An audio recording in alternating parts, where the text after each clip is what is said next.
ጤና ይስጥልኝ። ይህች ሀገረ ኩባ ናት። በማታ ማየት የሚቻለው የመኪና የፊት መብራቶችን ብቻ ነው። የኤሌክትሪክ ኃይል ሙሉ በሙሉ ተቋርጧል። ከተማዋ በምሽት ይህንን ትመስላለች። ዋና ከተማዋ ሃቫና ሙሉ በሙሉ ባዶ ናት። ማንም የለም።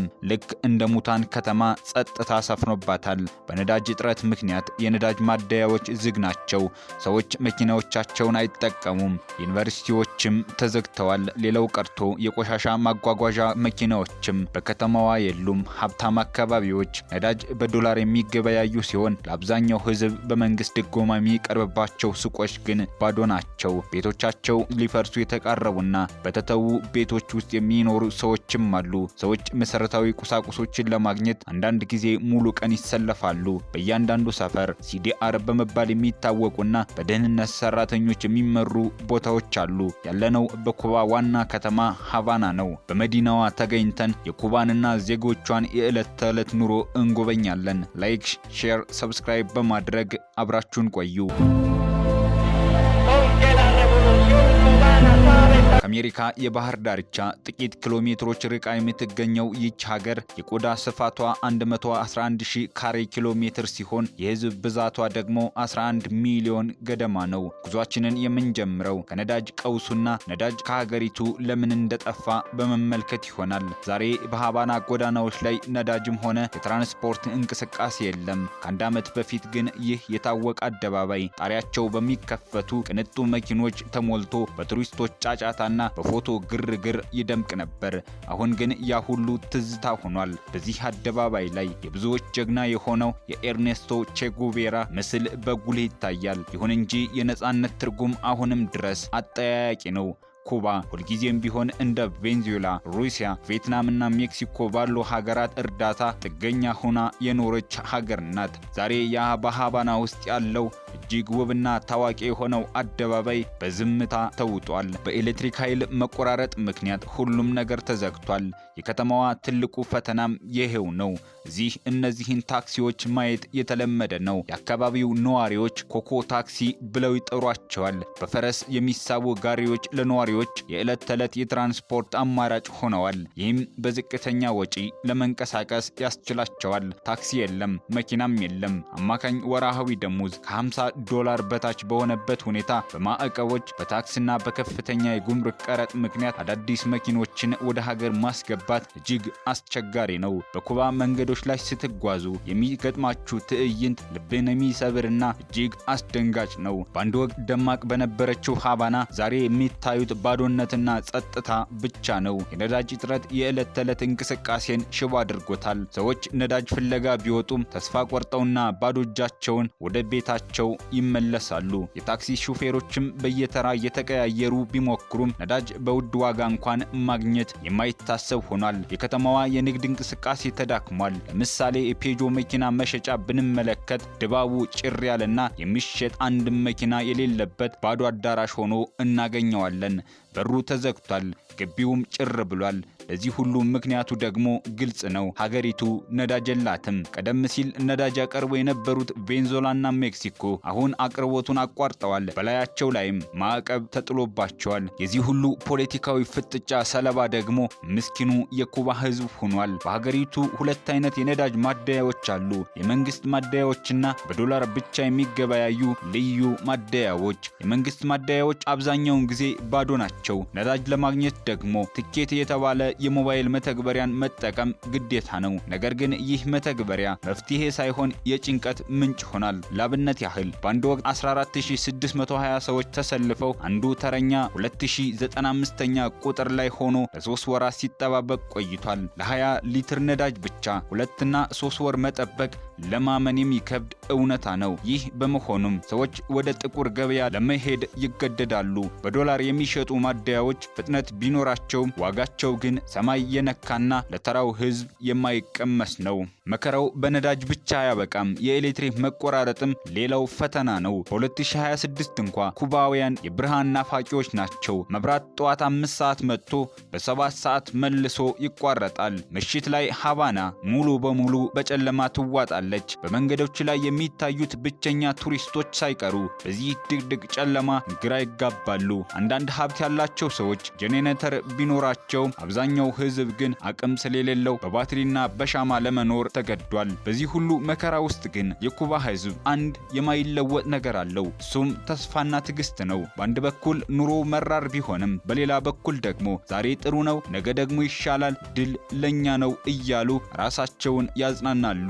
ይሁን እንጂ ከድል ይልቅ ዛሬም ኩባ በመከራና በጨለማ ውስጥ ሆና የነገን ብርሃን ትጠባበቃለች። ፀሐይ ወደ ጀንበሯ ስትጠልቅ ኩባ ወደ ሌላ ዓለም የምትገባ ትመስላለች። ይህ 11 ሚሊዮን ሕዝብ ባለበት ሀገር ውስጥ ያለ እውነታ ነው። አሜሪካ ስፔንን ከማባረሯ በፊት ስፔን ኩባን ለ400 ዓመታት ገዝታለች።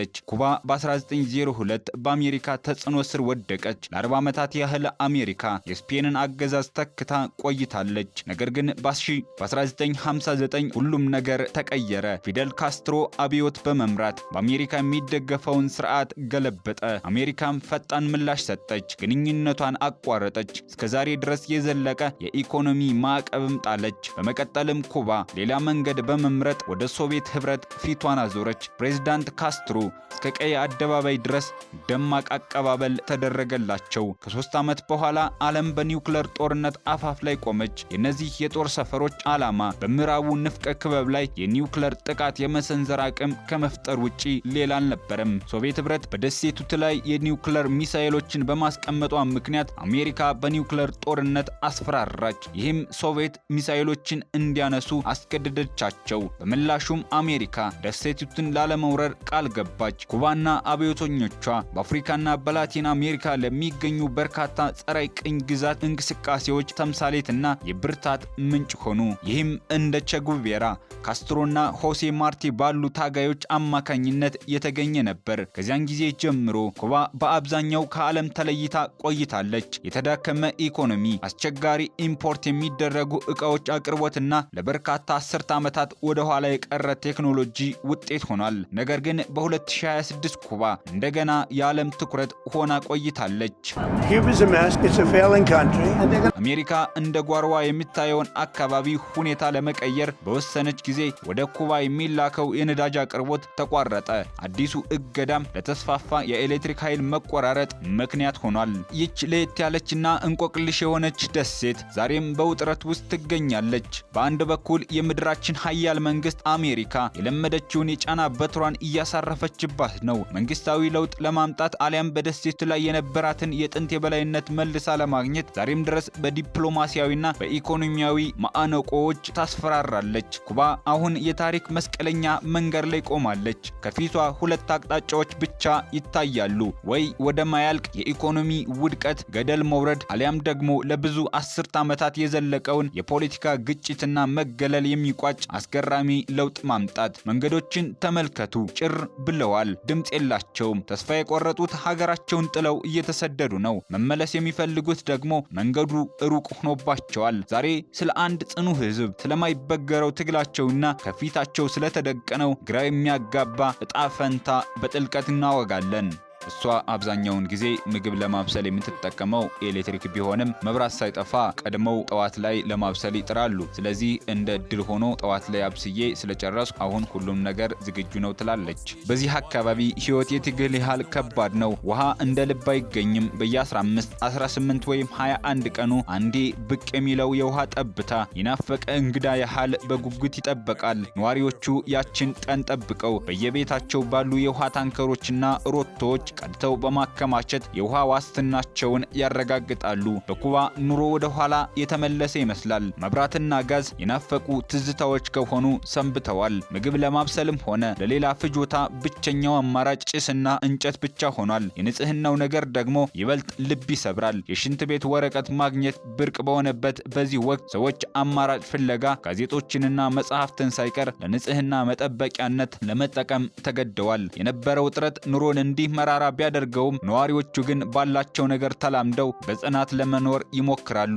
የዚች ወጣት ዩኒቨርሲቲ ደግሞ በነዳጅ እጥረት ምክንያት ተዘግቷል። ስሜ ናታሊ ይባላል። እዚህ ኩባ አርኪቴክቸር እማራለሁ። ስለዚህ የኮያዩ ተማሪ ነኝ። እዚህ ኩባ ውስጥ በጣም የታወቀ ዩኒቨርሲቲ ነው። ነገር ግን በአሁኑ ወቅት ተዘግቷል። ይህ የኔ ዩኒቨርሲቲ ነው። አሁን አስቸጋሪ ሁኔታ ውስጥ ስለምንገኝ ባዶውን ቀርቷል። አሁን የምንማረው በኦንላይን ነው። በትምህርቴ አሁን ላይ ደስተኛ አይደለሁም። ኩባ ከፍተኛ ቁጥር ያላቸው ሐኪሞች ካላቸው ሀገራት አንዷ ናት። ይሁን እንጂ ዛሬ ሆስፒታሎች እንኳ ሳይቀሩ በነዳጅ እጥረትና በኤሌክትሪክ መቆራረጥ እየተፈተኑ ነው። ይህ ሁሉ ጢስ የመጣው ሰዎች ቆሻሻውን በየቦታቸው ስለሚያቃጥሉ ነው። በየመንገዱ ላይ ቆሻሻን የሚሰበስቡ የቆሻሻ ማንሻ መኪናዎች የሉም። ኩባ ውስጥ አብዛኞቹን አገልግሎቶች የሚያቀርበው መንግስት ነው። ከነጻ ሕክምናና ትምህርት እስከ ማህበራዊ ዋስትና ድረስ ሁሉንም መንግስት ያቀርባል።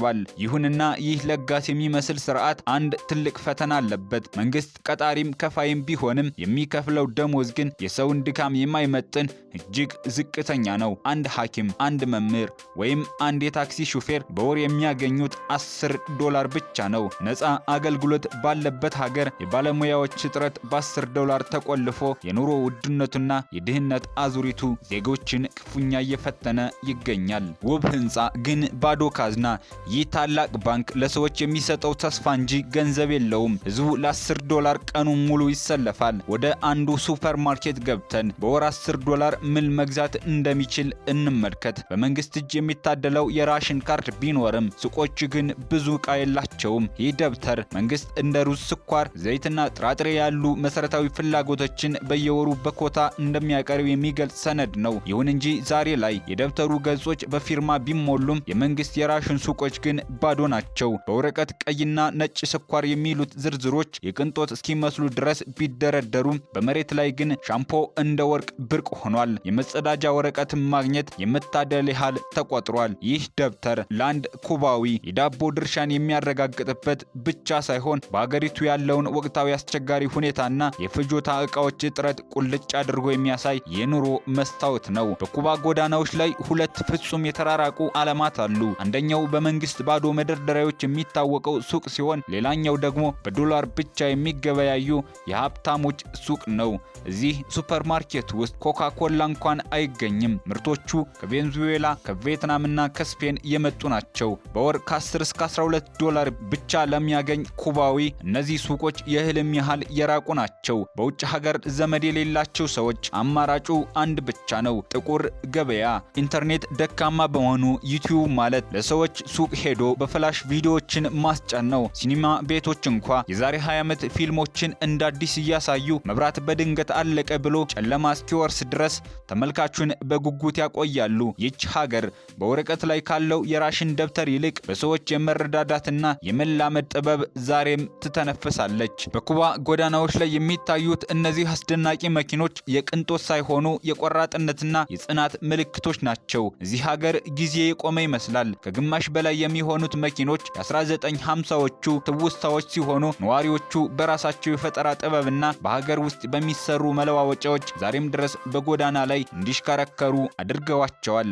ይሁን እንጂ ከዚህ ውበት በስተጀርባ እጅግ ፈታኝ ህይወት አለ። የቤት እጦት ያስገደዳቸው ብዙ ድሃ ቤተሰቦች ባለቤቶቻቸው ጥለዋቸው በሄዱ ቤቶችና በጋራጅ ውስጥ ይኖራሉ። አሮጌ ህንፃዎች እየተደረመሱ በመሆናቸው መንግስት በርካታ ቤተሰቦችን በአንድ ጅም ውስጥ እንዲኖሩ አድርጓቸዋል።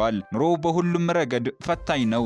ሌላው ቀርቶ ውሃ ለማግኘት እንኳ የነዳጅ እጥረት እንቅፋት በመሆኑ በቦቲ ውሃ እስኪመጣ ይጠባበቃሉ። ህንፃዎቹ በማንኛውም ቅጽበት የመደርመስ አደጋ ቢጋረጥባቸውም ነዋሪዎቹ ግን የምንወደው የትውልድ ቦታችን ነው በሚል ጽናት ካሉበት አይንቀሳቀሱም። ባጭሩ የኩባ ህይወት በችግር ውስጥ ያለ ውበት፣ በፈተና ውስጥ ያለ ጥበብና ጽናት ነው። ሃቫና የኮካይንና የዘይት ሽታ፣ የኤሌክትሪክ ጨለማና የኑሮ ፈተና የተደባለቁባት ከተማ ናት። ሆኖም በዚህ ሁሉ መከራ ውስጥ ተስፋ የማይቆርጡ ብርቱዎችን ታያላችሁ።